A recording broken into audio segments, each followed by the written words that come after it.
Hello students, welcome to online classes of कैट जी। बच्चों, आज हम लोग कंटिन्यू करेंगे रिएक्शन मैकेनिज्म और रिएक्शन मैकेनिज्म में आज हम लोग पढ़ेंगे कार्बोकैटायन रीअरेंजमेंट। ठीक है, अगर किसी रिएक्शन में कार्बोकैटायन इंटरमीडिएट बनता है तो ऐसे कार्बोकैटायन का टेंडेंसी होगा, अगर वो रीअरेंज होके मोर स्टेबल कार्बोकैटायन में बदल सकता है तो वो बदल जाएगा। ऐसा रीअरेंजमेंट वो कर सकता है by H minus shift, PH minus shift और R माइनस शिफ्ट, साथ ही साथ 1,2 बॉन्ड शिफ्टिंग, जिसको हम रिंग कॉन्ट्रैक्शन या रिंग एक्सपेंशन के नाम से जानते हैं, ये भी हो सकता है। देखा जाए, whenever in a reaction carbocation intermediate is formed, it यानी लेस स्टेबल कार्बोकैटायन, जिसको हम रिप्रेजेंट कर रहे हैं R प्लस से, में rearrange to more stable carbocation R dash plus. तो R प्लस से ये R डैश प्लस में रीअरेंज हो सकता है। कैसे रीअरेंज होगा? By hydride shift, phenyl shift और एल्काइल शिफ्ट, और इसके साथ साथ हो सकता है 1,2 बॉन्ड शिफ्ट। इसी 1,2 बॉन्ड शिफ्ट को हम लोग जानते हैं रिंग एक्सपेंशन या रिंग कॉन्ट्रैक्शन के नाम से भी। ठीक है, देखा जाए क्या हो रहा है। अगर मान लो किसी रिएक्शन में मेरा ये कार्बोकैटायन जनरेट हुआ, this I will call as R plus. अब देखिए, ये जो R प्लस है, इस कार्बोकैटायन की स्टेबिलिटी के अगर हम बारे में बात करें तो क्या ये 1 डिग्री कार्बोकैटायन है? ये 1 डिग्री कार्बोकैटायन है। इसमें हाइपर कॉन्जुगेशन के लिए कितने अल्फा हाइड्रोजन अवेलेबल हैं? तो 2 अल्फा हाइड्रोजन अवेलेबल हैं। अब अगला बात, क्या ये रीअरेंज हो सकता है मोर स्टेबल कार्बोकैटायन में? ऐसा रीअरेंजमेंट कैसे होगा? ऐसा रीअरेंजमेंट होगा आपका 1,2 शिफ्ट से। 1,2 का मतलब क्या है? From adjacent carbon.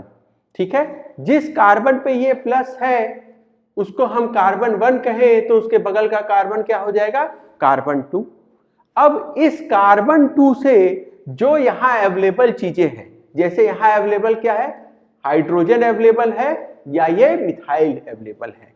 ठीक है, 1,2 शिफ्ट से यानी बगल के कार्बन से माइग्रेट कर सकता है कोई स्पीशीज, जैसे कि हाइड्रोजन या मिथाइल, इस कार्बन पे, ताकि रीअरेंज कार्बोकैटायन, ये मेरा रीअरेंज कार्बोकैटायन है जिसको हम R डैश प्लस कह रहे हैं, ताकि रीअरेंज कार्बोकैटायन मेरे पुराने कार्बोकैटायन से ज्यादा स्टेबल हो। मान लीजिए हम कहें कि यहां से हाइड्राइड शिफ्ट हो रहा है, ये वाला हाइड्रोजन अपने पेयर ऑफ इलेक्ट्रॉन के साथ यहां शिफ्ट हो रहा है। ठीक है, तो अपने पेयर ऑफ इलेक्ट्रॉन के साथ गया तो इस कार्बन पे अब फाइनली कार्बन 2 पे प्लस चार्ज आ जाएगा, और H माइनस शिफ्ट हुआ है तो इस कार्बन पे, कार्बन 1 पे जो प्लस था वो खत्म हो जाएगा। और आपको क्या देखने को मिलेगा? ये देखिए, कार्बन 1 पे अब ये hydride with its pair of electron चलाया।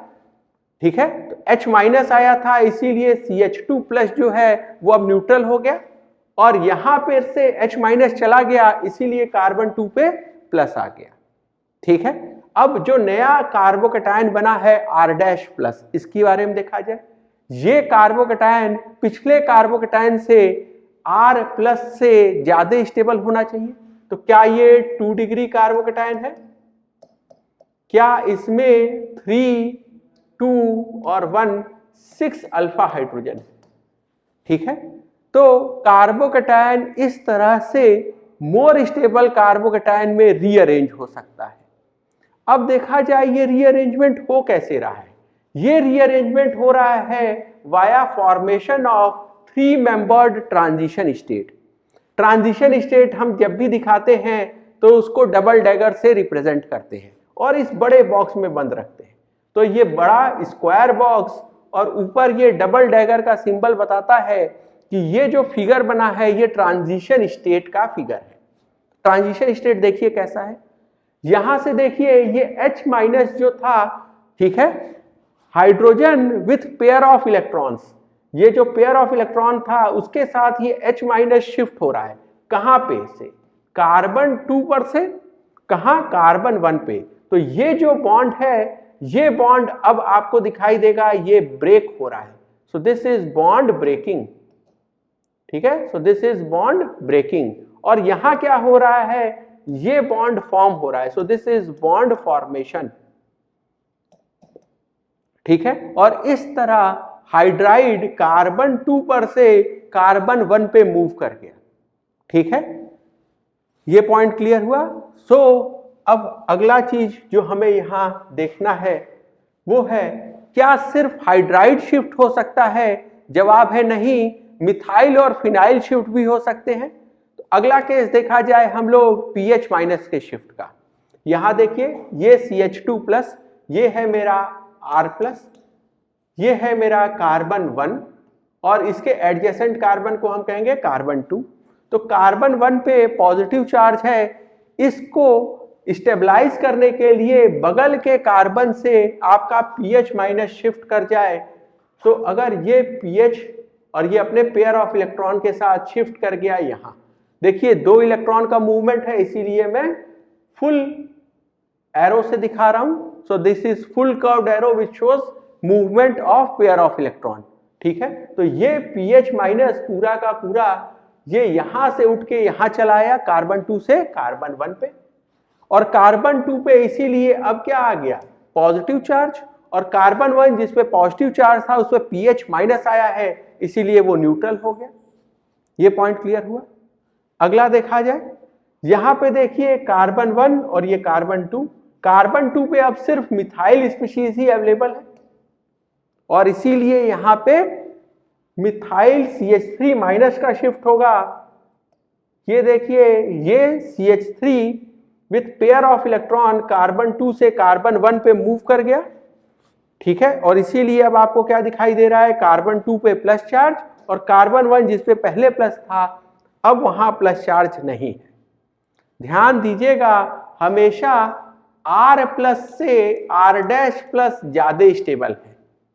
देखा जाए यहां पे देखिए ये जो R प्लस था, क्या ये 1 डिग्री कार्बोकैटायन है? क्या इसमें किसी भी तरह का स्टेबलाइजेशन है? AERHI, ठीक है। जबकि आप R डैश प्लस को देखिए, यहां जिस कार्बन पे प्लस चार्ज है उसके पास 2-2 रिंग का रेजोनेंस स्टेबलाइजेशन है, ठीक है। और इसीलिए R dash plus is more stable. इसी तरह इस केस में देखिए ये 1 डिग्री कार्बोकैटायन था और इस पे सिर्फ इंडक्टिव इफेक्ट लगता टर्शरी ब्यूटाइल ग्रुप का, ठीक है। जबकि मिथाइल शिफ्ट होने के बाद ये जो नया कार्बोकैटायन है इसके पास 3 + 3 6 + 2 8 अल्फा हाइड्रोजन है हाइपर कॉन्जुगेशन के लिए, जो कि मेरे इनिशियल कार्बोकैटायन में नहीं था। तो इंपॉर्टेंट पॉइंट क्या है कार्बोकैटायन रीअरेंजमेंट के बारे में? पहला, there is only 1,2 shift. 1,2 shift मतलब सिर्फ और सिर्फ एडजेसेंट कार्बन से कुछ मूवमेंट हो सकता है, हाइड्राइड का, फिनाइल का, मिथाइल का या बॉन्ड का। ऐसा कभी नहीं होगा कि 1,3 शिफ्ट या 1,4 शिफ्ट आपको देखने को मिले। दूसरा point, rearrange carbocation R dash plus को हमेशा ज्यादा स्टेबल होना पड़ेगा R प्लस से। ऐसा होगा तभी रीअरेंजमेंट होगा, ठीक है। अगर मेरा रीअरेंज कार्बोकैटायन मेरे करस्पॉन्डिंग कार्बोकैटायन से ज्यादा स्टेबल नहीं है तो रीअरेंजमेंट नहीं होगा। आपको हमेशा चेक करना पड़ेगा कि R डैश प्लस ज्यादा स्टेबल है R प्लस से या नहीं, और ऐसा आप करेंगे थ्रू रेजोनेंस हाइपर कॉन्जुगेशन, ठीक है। इंडक्टिव इफेक्ट को नहीं देखा जाता, तो जो R डैश प्लस है उसमें हम देखेंगे कि क्या पहले से कहीं ज्यादा रेजोनेंस या अल्फा हाइड्रोजन है क्या हाइपर कॉन्जुगेशन के लिए, ठीक है। अगला point, rearrangement can occur n times, मतलब कोई जरूरी नहीं है कि रीअरेंजमेंट सिर्फ एक ही बार होगा। एक बार हो सकता है, 2 बार, 3 बार, 5 बार, 15 बार, लेकिन जरूरी है कि हर बार जब रीअरेंजमेंट हो रहा है तो वो एनर्जेटिकली ड्रिवन हो। एनर्जेटिकली ड्रिवन का मतलब है कि जो रीअरेंज कार्बोकैटायन है वो पिछले कार्बोकैटायन से ज्यादा स्टेबल हो। ठीक है, और उसकी स्टेबिलिटी कैसे चेक करनी है? रेजोनेंस से या नंबर ऑफ अल्फा हाइड्रोजन से हाइपर कॉन्जुगेशन के लिए। ये तीनों पॉइंट एक एग्जांपल के थ्रू मैं आपको फिर से समझाता हूं। ये देखिए, ये मेरे पास कार्बोकैटायन है R+। ठीक है, अब हमने पहला पॉइंट क्या बताया आपको कि it has to be 1,2 shift, यानी जहां पॉजिटिव चार्ज है उसके बगल के कार्बन को सिर्फ आप देखें। ठीक है, तो इस कार्बन पे प्लस चार्ज है और उसके बगल के कार्बन को देखिए, यही से कुछ मूवमेंट हो सकता है। ऐसा नहीं है कि ये या इसके बाद का कोई कार्बन आप उठा ले और वहां से कोई स्पीशीज को माइग्रेट कर दे, नहीं, सिर्फ 1,2 यानी बगल के कार्बन से ही कोई स्पीशीज का मूवमेंट होगा। फॉर एग्जाम्पल अगर मैं यहां देखूं और इसको लिखूं ऐसे, ठीक है, तो ये कार्बन 1 और ये कार्बन 2, कार्बन 2 से ही मूवमेंट हो सकता है। कार्बन 2 पे मैंने ये H को देखा और सोचा चलो हाइड्राइड शिफ्ट करा देते हैं। हाइड्राइड शिफ्ट मैंने यहां से यहां करा दिया और मुझे ये दूसरा स्पीशीज R- कार्बोकैटायन मिल गया। यहां तक आपको बात समझ में आया? ये देखिए, यहां से H- का शिफ्टिंग कार्बन 2 से कार्बन 1 पे हो गया। कार्बन 1 जिसपे प्लस चार्ज था वो न्यूट्रलाइज हो गया और कार्बन 2 पे प्लस चार्ज जनरेट हो गया। ठीक है, ऐसा H- के शिफ्टिंग की वजह से हुआ। तो यहां आप देखिए, ये बेसिकली H-, ठीक है, यहां पे शिफ्ट होके चला गया है। ठीक है, तो ये हो गया मेरा पॉइंट 1। दूसरा पॉइंट था मेरा कि रीअरेंज कार्बोकैटायन को यानी R' को जरूरी है कि वो R+ से ज्यादा स्टेबल हो।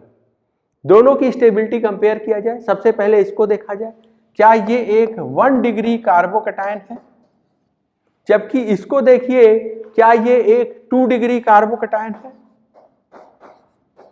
तो मेरा R' एक 2 डिग्री कार्बोकैटायन है। ठीक है, अगला चीज देखा जाए, क्या इसमें रेजोनेंस है? जवाब है नहीं, इसमें रेजोनेंस नहीं है। क्या इसमें रेजोनेंस है? जवाब है इसमें भी रेजोनेंस नहीं है। तो रेजोनेंस नहीं है। हाइपर कॉन्जुगेशन देखा जाए, हाइपर कॉन्जुगेशन के लिए यहां ये अल्फा कार्बन और अल्फा कार्बन के पास 2 हाइड्रोजन है, तो इट हैज 2 अल्फा हाइड्रोजन। ठीक है, और यहां इसको देखा जाए, यहां पे कितने अल्फा हाइड्रोजन है? तो एक ये अल्फा हाइड्रोजन है, 2 यहां पे हैं और एक ये भी है। So it has total of 4 alpha hydrogen. ठीक है, तो आपको दिखाई देगा कि रीअरेंज कार्बोकैटायन R' में करस्पॉन्डिंग कार्बोकैटायन R+ के मुकाबले 2 अल्फा हाइड्रोजन से 4 अल्फा हाइड्रोजन हो गए, ये ज्यादा स्टेबल है। और यही मेरा पॉइंट 2 था, पॉइंट बी। ठीक है, कि रीअरेंज कार्बोकैटायन जो है उसको ज्यादा स्टेबल होना पड़ेगा। अब देखा जाए पॉइंट सी क्या है मेरा।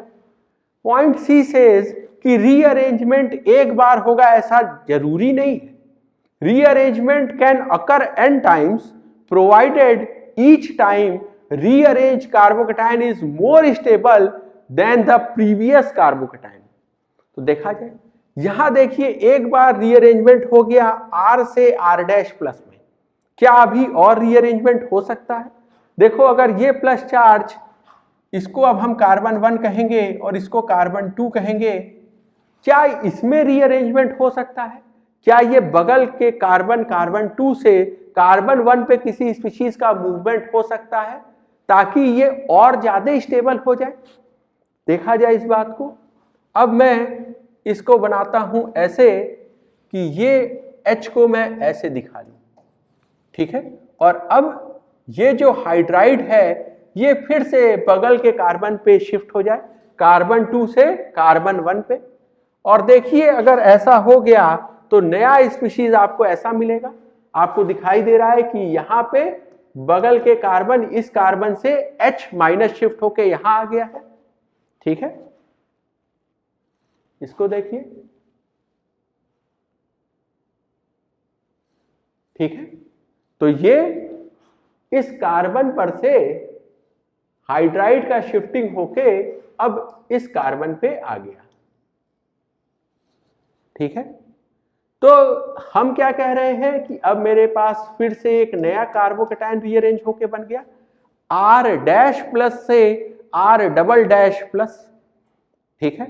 अब इसमें भी point A B C valid होने चाहिए। पॉइंट ए क्या था, आप हमेशा बगल के कार्बन से ही कुछ शिफ्ट करा सकते हो, मैंने यही किया, कार्बन 1 पे शिफ्ट कराया, कहां से, कार्बन 2 पर से, ठीक बात है। अगला चीज देखा जाए, रीअरेंज कार्बोकेटायन जो है आर डबल डैश प्लस, इसको ज्यादा स्टेबल होना पड़ेगा किससे, आर डैश प्लस से। तो आर डैश प्लस के पास क्या था, स्टेबिलिटी के लिए 4 अल्फा हाइड्रोजन थे, हाइपर कॉन्जुगेशन के लिए, ठीक है। और इसके पास देखा जाए, यहां पे जो प्लस चार्ज है, क्या ये इस रिंग पे डीलोकलाइज हो सकता है, क्या इस रिंग पे भी डीलोकलाइज हो सकता है। तो now my carbocation is resonance stabilized with resonance over 2 benzene ring, ठीक है। तो मेरा rearrange carbocation R double dash plus अब पहले वाले कार्बोकेटायन जिसके पास सिर्फ हाइपर कॉन्जुगेशन था उसके मुकाबले कहीं ज्यादा स्टेबल है, क्योंकि वहां सिर्फ 4 अल्फा हाइड्रोजन थे हाइपर कॉन्जुगेशन के लिए, जबकि यहां 2 रिंग पे रेजोनेंस है, ठीक है। तो आपको क्या समझ में आया इससे, पॉइंट सी कि रीअरेंजमेंट एक से ज्यादा बार भी हो सकता है। और फिर से पॉइंट ए को क्लैरिफाई करें, क्या आप ऐसा कर सकते हो क्या कि यहां से सीधे आप इसको बना दो, ठीक है, यहां से सीधे आप इसको बना दो।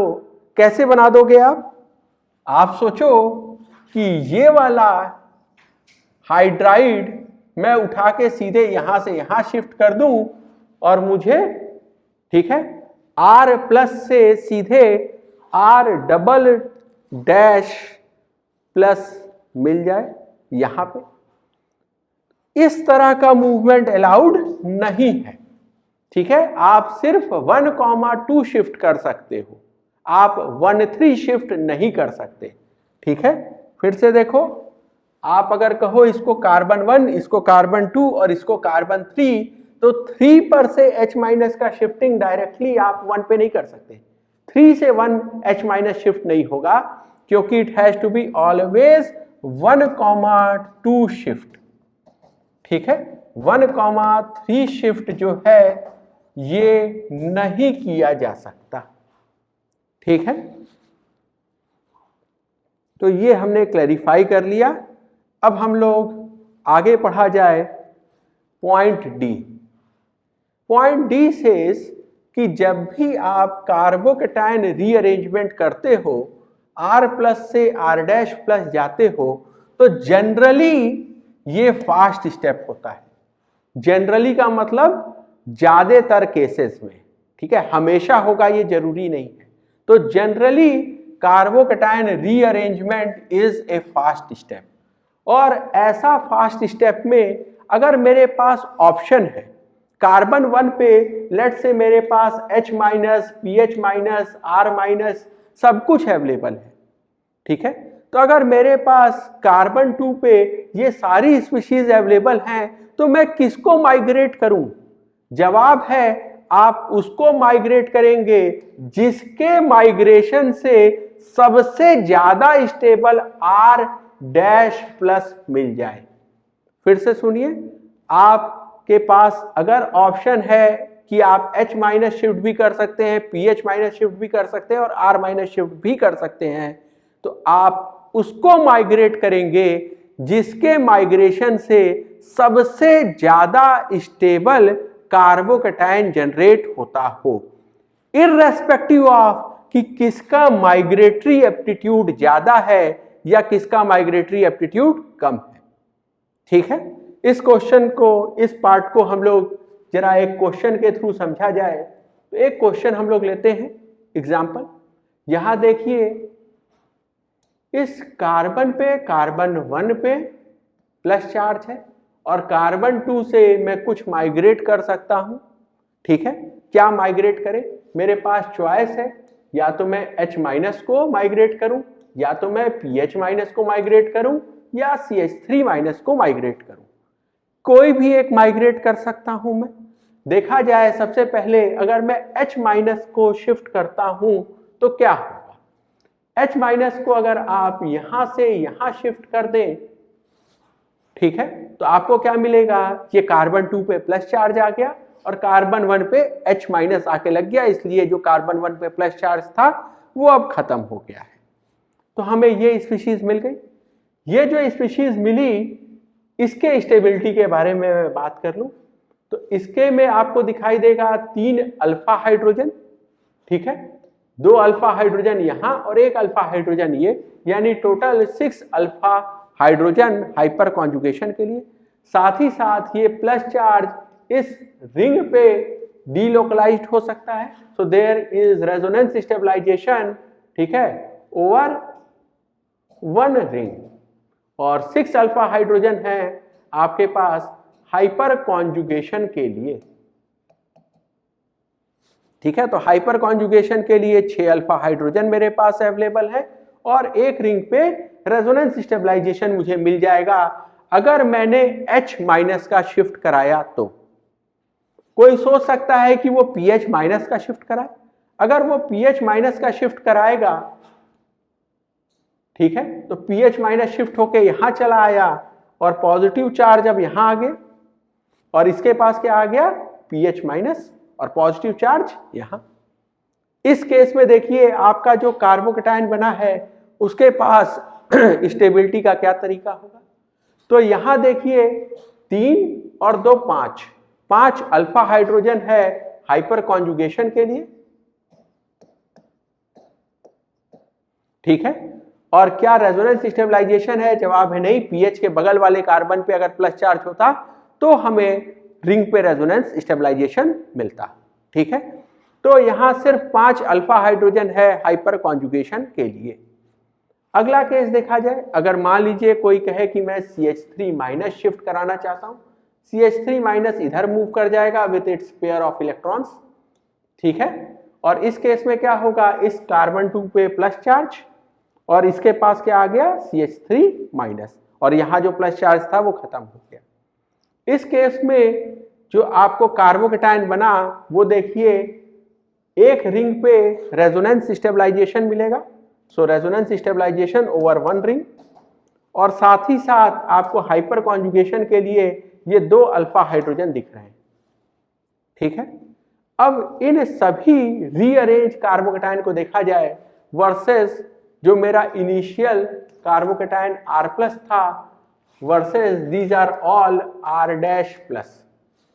तो यहां पे देखिए ये तो 1 डिग्री था, ठीक है, और सिर्फ आपको यहां अगर हम स्टेबिलिटी की बात करें तो कोई भी अल्फा हाइड्रोजन नहीं है, नो रेजोनेंस। ठीक है, और साथ ही साथ -I लगता सिर्फ पीएच का। ठीक है, फिनाइल ग्रुप का -I इफेक्ट लगता और वो इसको डिस्टेबलाइज कर रहा होता। उसके मुकाबले अगर आप देखें तो ये सभी रीअरेंज कार्बोकेटायन में कुछ ना कुछ स्टेबिलिटी की वजह है, या तो वो रेजोनेंस स्टेबलाइज्ड है या तो उसमें ढेर सारे 5 अल्फा हाइड्रोजन है। तो ये सभी के सभी रीअरेंज कार्बोकेटायन, ठीक है, मेरे इनिशियल कार्बोकेटायन R+ से ज्यादा स्टेबल है। अब परेशानी है इन तीनों में से कौन सा हम बनाएंगे, और इसका जवाब क्या है? जो सबसे ज्यादा स्टेबल हो वही बनाएंगे। ठीक है, तो सबसे ज्यादा स्टेबल कौन सा है? देखिए ये 3 डिग्री है, ये 2 डिग्री है, ये भी 2 डिग्री है। तो सबसे पहले हम देखेंगे 3 डिग्री वाला अच्छा है। साथ ही साथ अगर रेजोनेंस स्टेबलाइजेशन मिल रहा है ये भी बढ़िया बात है। 6 अल्फा हाइड्रोजन मिले जो कि सबसे ज्यादा है, ये सबसे अच्छा है। यहां तो रेजोनेंस ही नहीं है इसलिए इसको काट दे क्योंकि ये रेजोनेंस स्टेबलाइज नहीं है। यहां रेजोनेंस स्टेबलाइजेशन तो है लेकिन 2 अल्फा हाइड्रोजन है, जबकि यहां मुझे 6 अल्फा हाइड्रोजन मिल रहा था, इसलिए ये ज्यादा अच्छा है। ठीक है, तो इसके पास सारी अच्छाइयां हैं। ये पहला तो 3 डिग्री है, रेजोनेंस भी है इसके पास, और हाइपर कॉन्जुगेशन के लिए ज्यादा अल्फा हाइड्रोजन भी है इसके पास, ठीक है। और इसी से मुझे पता चलता है कि सबसे ज्यादा स्टेबल ये है, ये दोनों नहीं बनाएंगे, और इसीलिए हमें दिखा कि हम किसका शिफ्ट कराएंगे, H माइनस शिफ्ट कराएंगे। H माइनस शिफ्ट हम क्यों करा रहे हैं, क्योंकि H माइनस शिफ्ट से मुझे सबसे ज्यादा stable carbocation R dash plus मिल रहा है।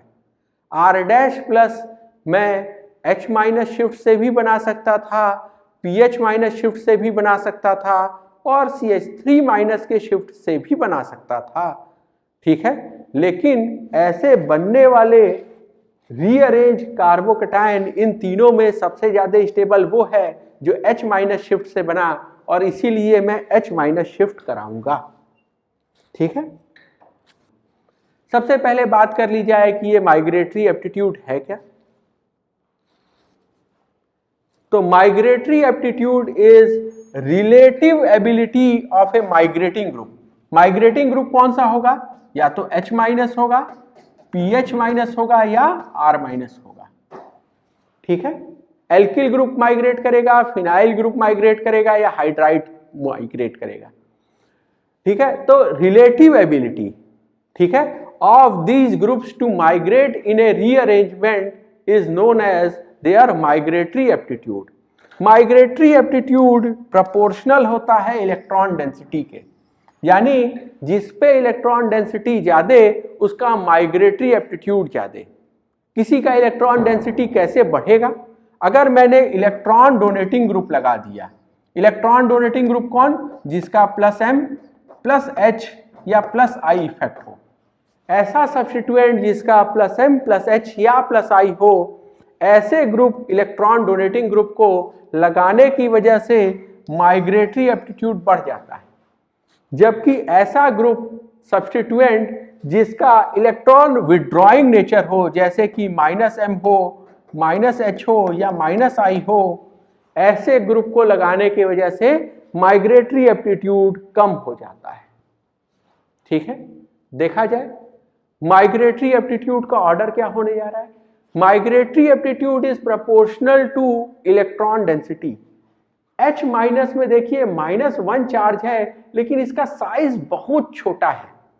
बहुत छोटा साइज होने की वजह से यहाँ चार्ज तो -1 है, लेकिन साइज इतना कम है कि ये जो चार्ज डेंसिटी है ये बहुत ज्यादा है, और हाई चार्ज डेंसिटी की वजह से H माइनस का माइग्रेटरी एप्टीट्यूड इन जनरल सबसे ज्यादा होता है, उसके बाद PH माइनस का, और सबसे कम R माइनस का।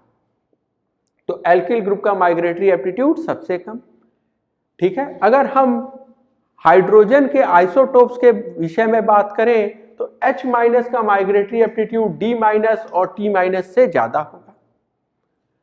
एल्किल ग्रुप्स के अंदर अगर देखा जाए तो 3 डिग्री R माइनस का 2 डिग्री और 1 डिग्री R माइनस से ज्यादा होगा, और सबसे कम CH3 माइनस का होगा। आप देखिए अगर कोई 3 डिग्री है, let's say tertiary butyl group को माइग्रेट करना है, ठीक है, तो यहाँ पे ये जो अगल बगल के CH3 ग्रुप हैं, ये इंडक्टिव इफेक्ट से ये निगेटिव चार्ज की इंटेंसिटी को बढ़ा देंगे, और इसी वजह से माइग्रेटरी एप्टीट्यूड को भी बढ़ा देंगे, क्योंकि migratory aptitude is proportional two electron density, ठीक है। इसीलिए 3 डिग्री का ज्यादा होगा। अगर आप 2 डिग्री लेंगे तो सिर्फ 2 एल्किल ग्रुप होंगे जो इलेक्ट्रॉन क्लाउड डेंसिटी को बढ़ा रहे होंगे।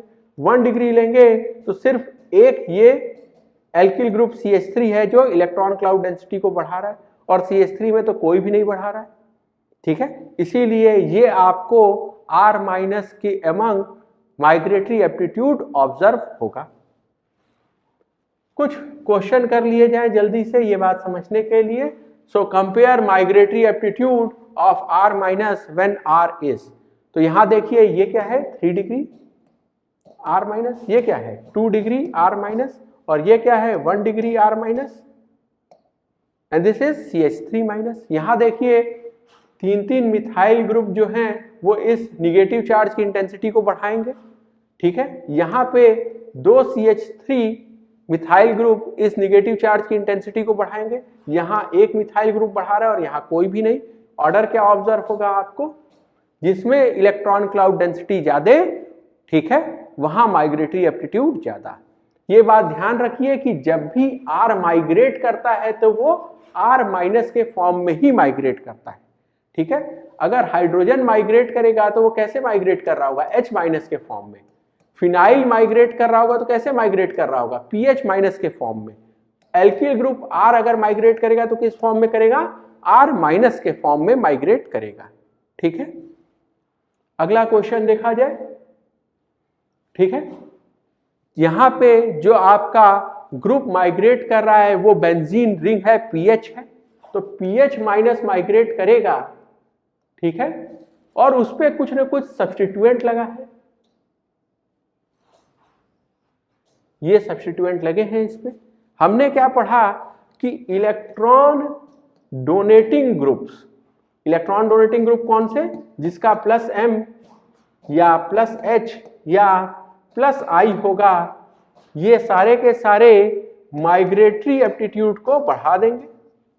जबकि जिसका भी इलेक्ट्रॉन विड्रॉइंग ग्रुप होगा, जो भी जिसका माइनस एम माइनस एच या माइनस आई होगा, इलेक्ट्रॉन विड्रॉ करने का नेचर होगा, वो माइग्रेटरी एप्टीट्यूड को घटा देगा। नाइट्रो का इफेक्ट कैसा होता है, माइनस एम एंड माइनस आई, तो क्या ये ड्रास्टिकली माइग्रेटरी एप्टीट्यूड को घटाएगा। क्लोरीन का माइनस आई और प्लस माइनस एम में से कुछ भी हो सकता है, लेकिन अगेन इंडक्टिव इफेक्ट डोमिनेट करता है, यानी नेट इलेक्ट्रॉन विड्रॉइंग नेचर है। ये मेरा रेफरेंस केस हो गया क्योंकि यही पीएच माइनस है।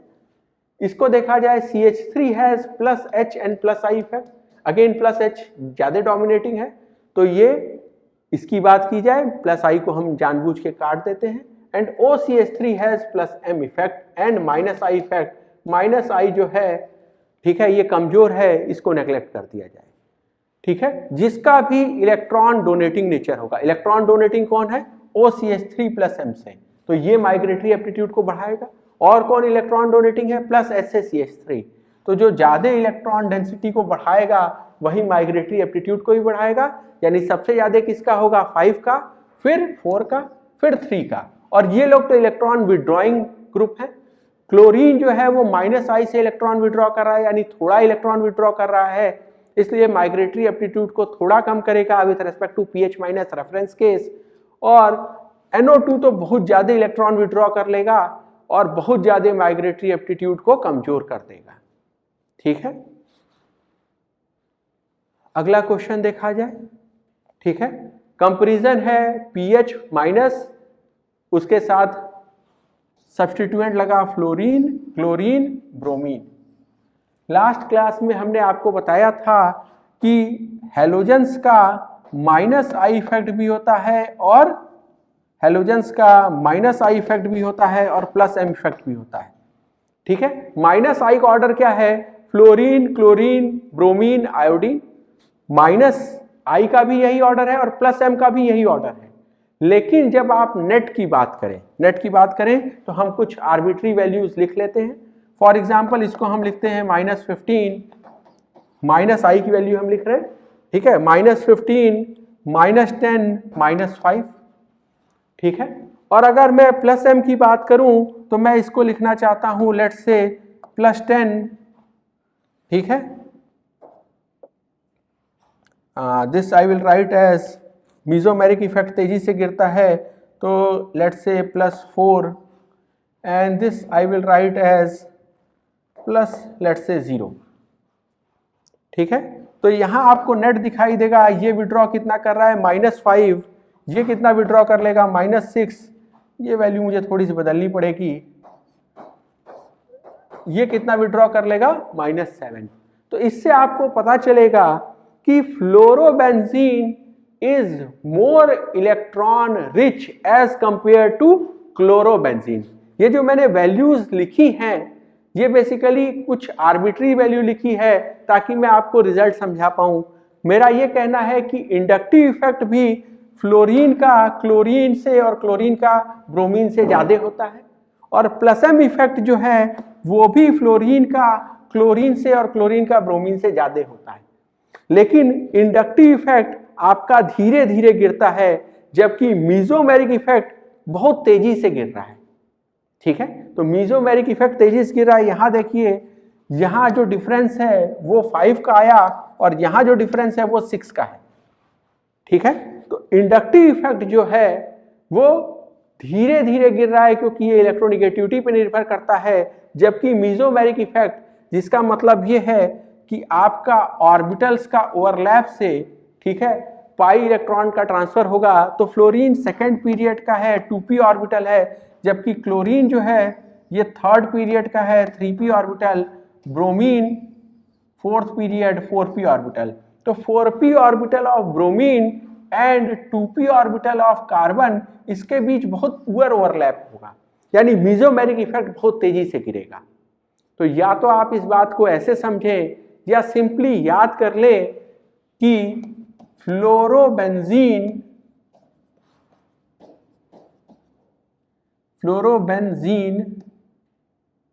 is electron rich with respect to chlorobenzene. तो क्लोरोबेंजीन के रेस्पेक्ट में फ्लोरोबेंजीन कहीं ज्यादा इलेक्ट्रॉन रिच है।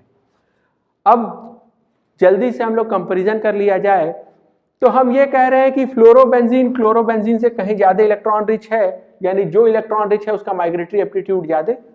ठीक है, इसी तरह क्लोरो ब्रोमो से ज्यादा इलेक्ट्रॉन रिच है, लेकिन नेट तो -I डोमिनेट ही कर रहा है।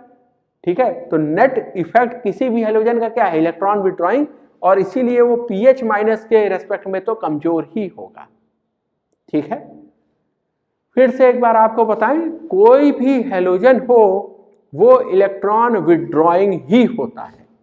ठीक है, लेकिन अगर हम फ्लोरोबेंजीन और क्लोरोबेंजीन के बीच में कंपैरिजन करें तो फ्लोरोबेंजीन इज इलेक्ट्रॉन रिच।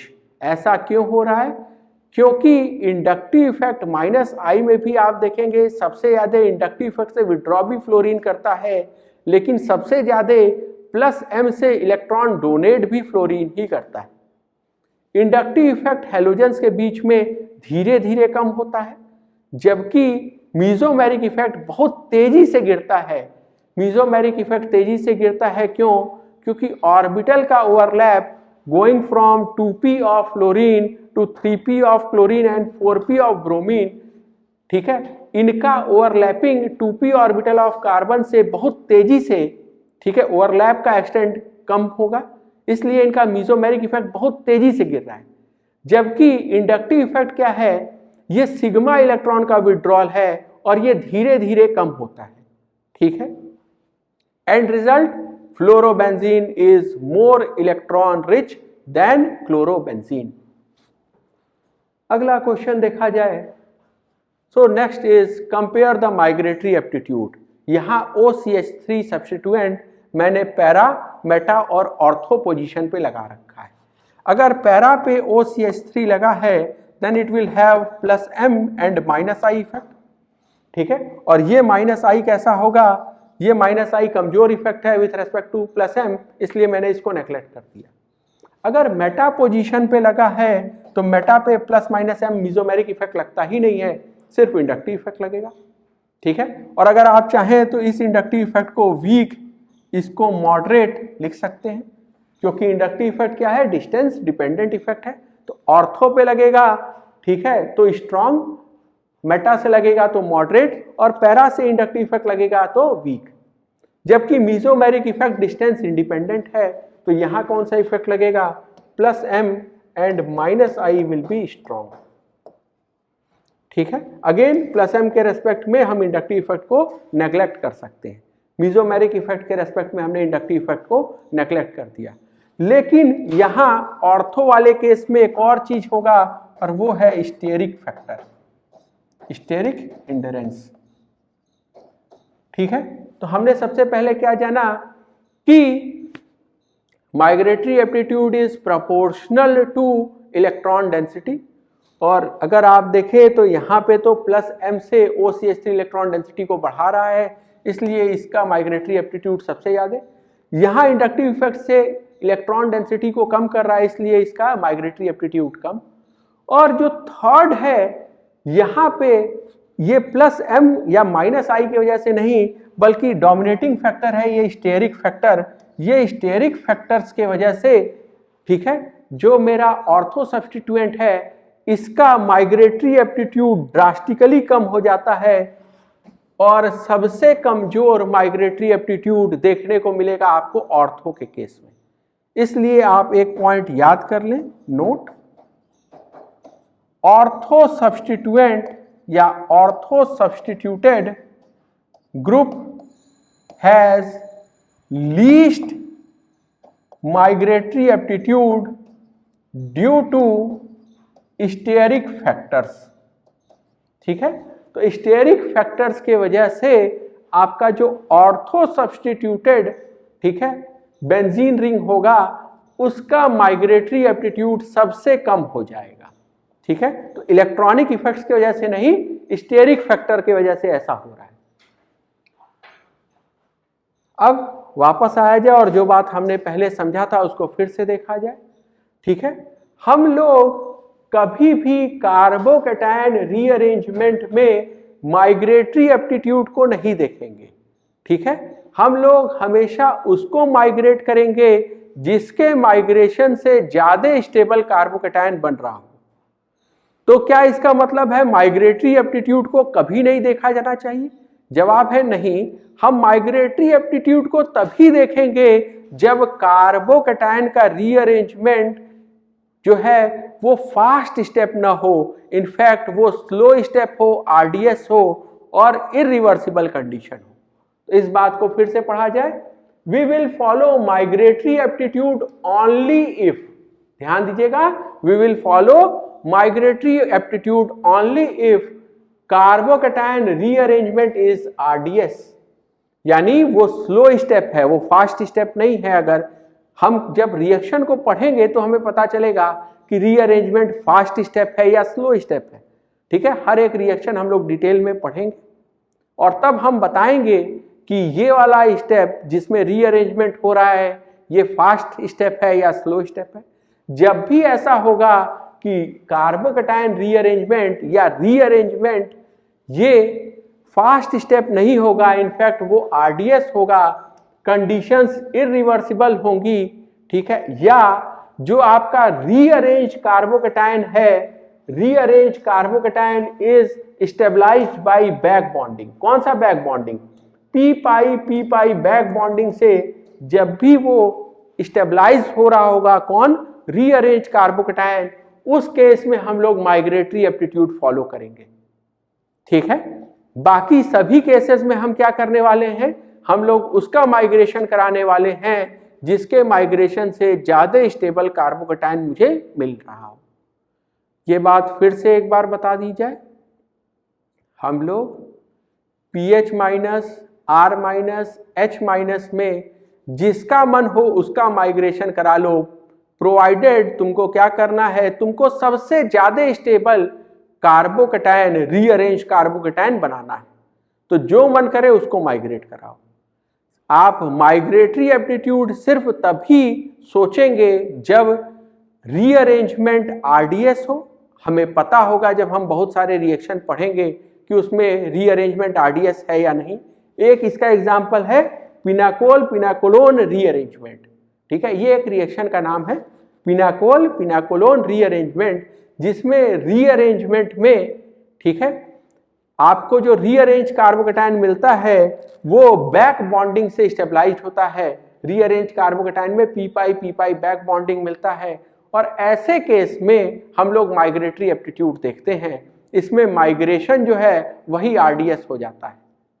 ठीक है, तो इसीलिए हम लोग सिर्फ ऐसे केसेस में जहां माइग्रेशन आरडीएस होगा या रीअरेंज कार्बोकैटायन आपका, ठीक है, रेजोनेंस स्टेबलाइज्ड होगा थ्रू बैक बॉन्डिंग, ऐसे केसेस में माइग्रेटरी एप्टीट्यूड देखेंगे। बाकी सभी केसेस में हमें जिसका मन हो उसका माइग्रेशन करा लेंगे, प्रोवाइडेड रीअरेंज कार्बोकैटायन सबसे ज्यादा स्टेबल बन रहा हो। ठीक है, एक एग्जांपल ले लिया जाए ये समझने के लिए, ये पॉइंट कि कब रीअरेंज कार्बोकैटायन रेजोनेंस स्टेबलाइज्ड होगा। ये क्वेश्चन देखिए, यहाँ इस कार्बन पे प्लस चार्ज है, let us call this as carbon 1, ये बगल का कार्बन कार्बन 2। कार्बन 2 से आपका माइग्रेट हो सकता है कौन, एक तो OPH माइग्रेट हो सकता है, PH माइग्रेट हो सकता है, और ये मिथाइल माइग्रेट हो सकता है। ठीक है, अब आप देखिए अगर PH या मिथाइल में से कोई भी माइग्रेट हो गया तो कार्बन 2 पे प्लस चार्ज चलाएगा। देखिए ये कार्बन 2 और इस पे प्लस चार्ज आ जाएगा। ये जो प्लस चार्ज आ गया, यहाँ बगल के एटम ऑक्सीजन के पास पेयर ऑफ इलेक्ट्रॉन है, और क्या ये आपको p पाई बैक बॉन्डिंग से स्टेबलाइज होता हुआ दिख रहा है। ठीक है, ये एक एक्स्ट्रा पाई बॉन्ड बन गया और प्लस चार्ज चला गया ऑक्सीजन पे। ध्यान दीजिएगा, यहाँ ऑक्सीजन पे प्लस चार्ज भले ही है लेकिन ऑक्सीजन का ऑक्टेट कंप्लीट है।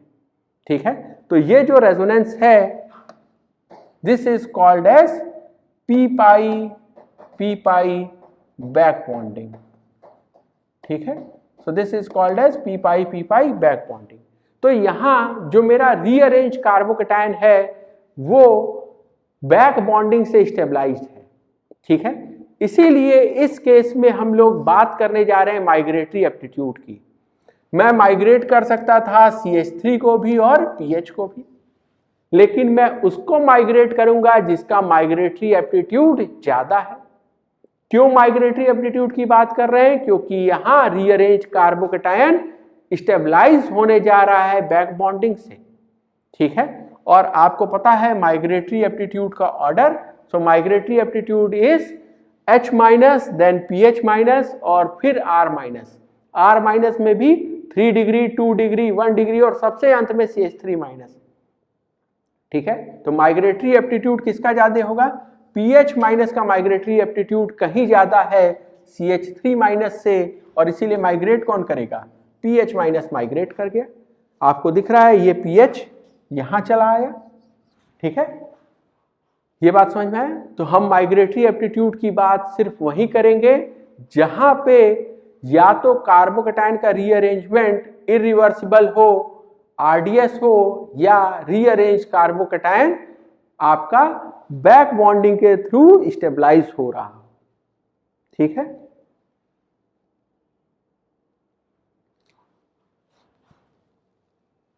एक छोटा सा क्वेश्चन करके देखा जाए। ठीक है, आपके पास ये एक कार्बोकैटायन है जहां पे प्लस चार्ज इस कार्बन पे है। ठीक है, आपको माइग्रेशन करना है 1,2 शिफ्ट करना है और बना के दिखाना है ये कार्बोकैटायन जिसमें प्लस चार्ज इस कार्बन पे है। ठीक है, आपको क्या ध्यान रखना है, आपको ध्यान रखना है कि आप 1,2 शिफ्ट कर सकते हो, मन हो तो एक बार, मन हो 2 बार, मन हो 3 बार, मन हो 4 बार या n टाइम्स। तो आप कितने टाइम्स भी 1,2 शिफ्ट कर सकते हो। शिफ्टिंग किसका कर सकते हो, H माइनस का, PH माइनस का या R माइनस का। ठीक है, आपको कैसे सोचना है कि आप किसका शिफ्ट करोगे, आप उसका शिफ्ट करोगे जिसके शिफ्टिंग से सबसे ज्यादा स्टेबल बन रहा हो।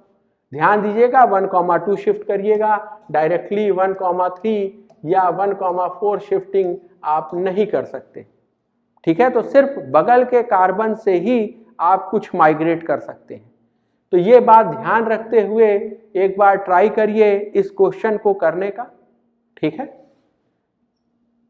हम आपको ये क्वेश्चन सॉल्व करके दिखाते हैं। सबसे पहले देखा जाए, जिस कार्बन पे प्लस चार्ज है उसको लिखा जाए 1, बगल के कार्बन को लिखा जाए 2। ठीक है, और देखिए ये कार्बन 1, ये कार्बन 2, कार्बन 2 पे ऑप्शन क्या है आपके पास, हाइड्रोजन, हाइड्रोजन और ये पूरा बड़ा बल्की ग्रुप। तो इन तीनों में से किसका माइग्रेशन कराया जाए। अगर मुझे स्टेबल बनाना है और इस बल्की ग्रुप का मैंने ट्रांसफर कर दिया तो जो पहले था वही फिर से बन जाएगा। बस ये क्या होगा, ये पूरा का पूरा घूम के इधर आ गया इस कार्बन पे, फिर से 1 डिग्री से 1 डिग्री बन गया, यानी ये बल्की ग्रुप तो मुझे नहीं शिफ्ट करना। क्या शिफ्ट करना है, ये दोनों हाइड्रोजन एक जैसा है तो ये जानबूझ के मैंने एक हाइड्रोजन को ट्रायंगल में बंद करके रखा है।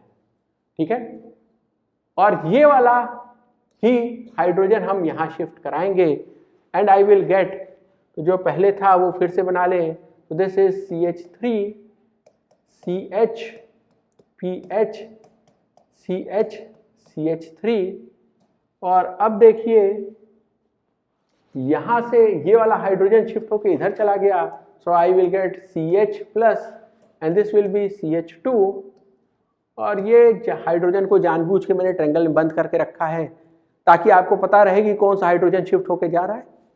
ठीक है, ये बन गया मेरे पास। तो सबसे पहले मैंने क्या ध्यान दिया कि मैंने 1,2 शिफ्ट कराया है, तो दिस इज 1,2 शिफ्ट और किसका शिफ्ट कराया है, H माइनस का शिफ्ट कराया, तो this is 1,2 H minus shift. दूसरा चीज मुझे क्या ध्यान देना है कि रीअरेंज कार्बोकेटायन पुराने कार्बोकेटायन से ज्यादा स्टेबल हो। इस कार्बोकेटायन को देखिए, क्या ये 1 डिग्री कार्बोकेटायन है। अगला बात, क्या इसके पास 2 अल्फा हाइड्रोजन है हाइपर कॉन्जुगेशन के लिए और किसी भी तरह की इसके पास कोई स्टेबिलिटी नहीं है।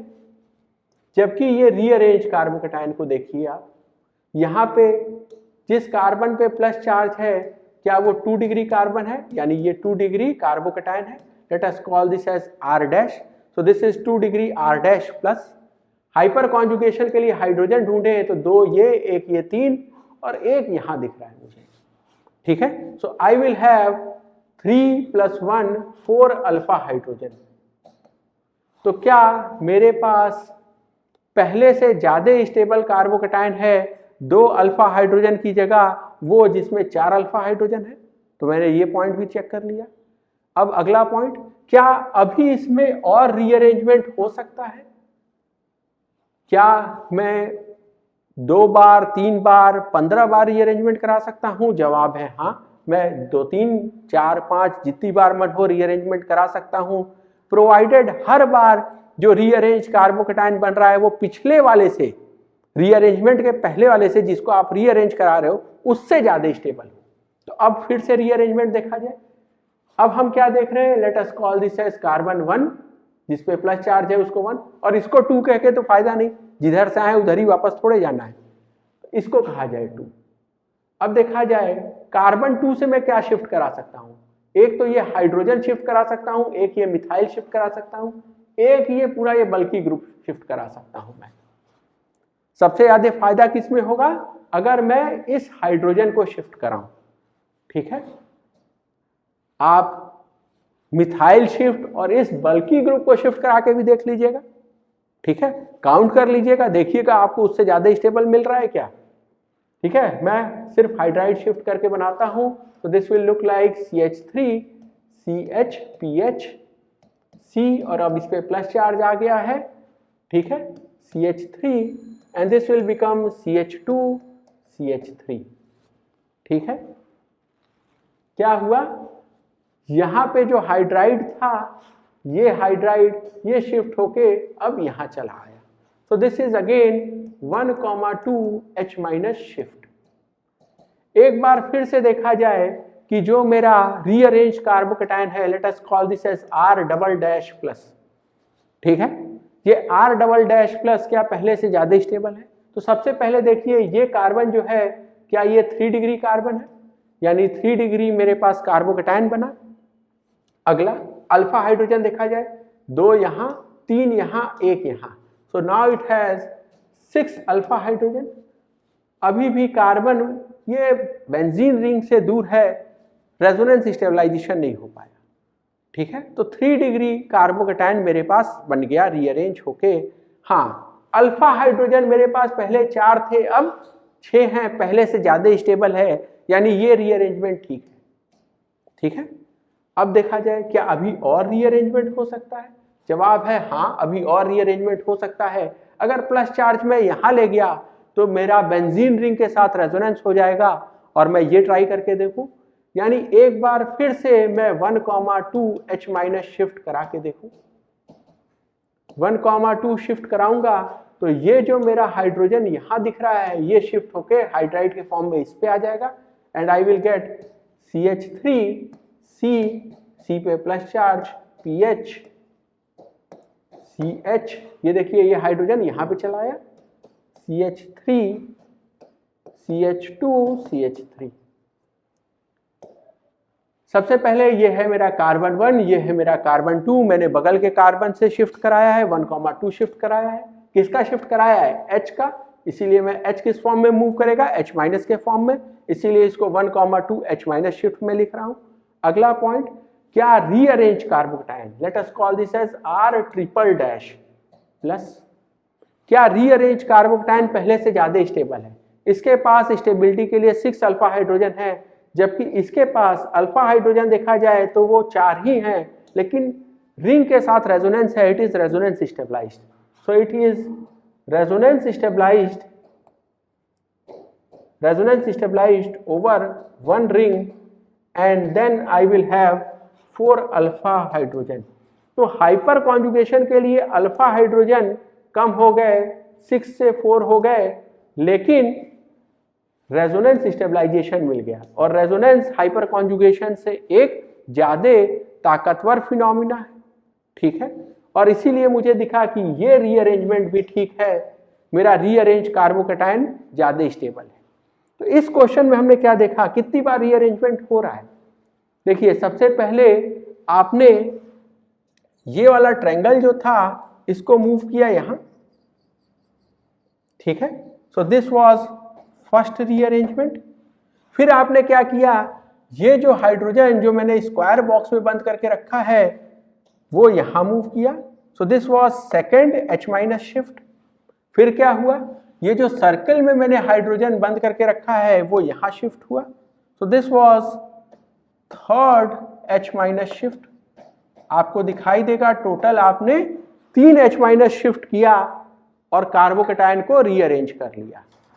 तो यहां इस क्वेश्चन से हमने क्या सीखा, हमने सीखा कि हम लोग जितनी बार मन करे उतनी बार कार्बोकैटायन को रीअरेंज कर सकते हैं, लेकिन हर रीअरेंजमेंट के बाद मुझे इंश्योर करना होगा कि रीअरेंज कार्बोकैटायन पिछले कार्बोकैटायन से जिसको मैं रीअरेंज कर रहा हूं उससे ज्यादा स्टेबल हो, ठीक है।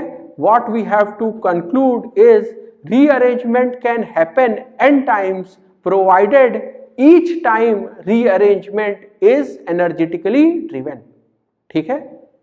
With this we end today's lecture. Thank you.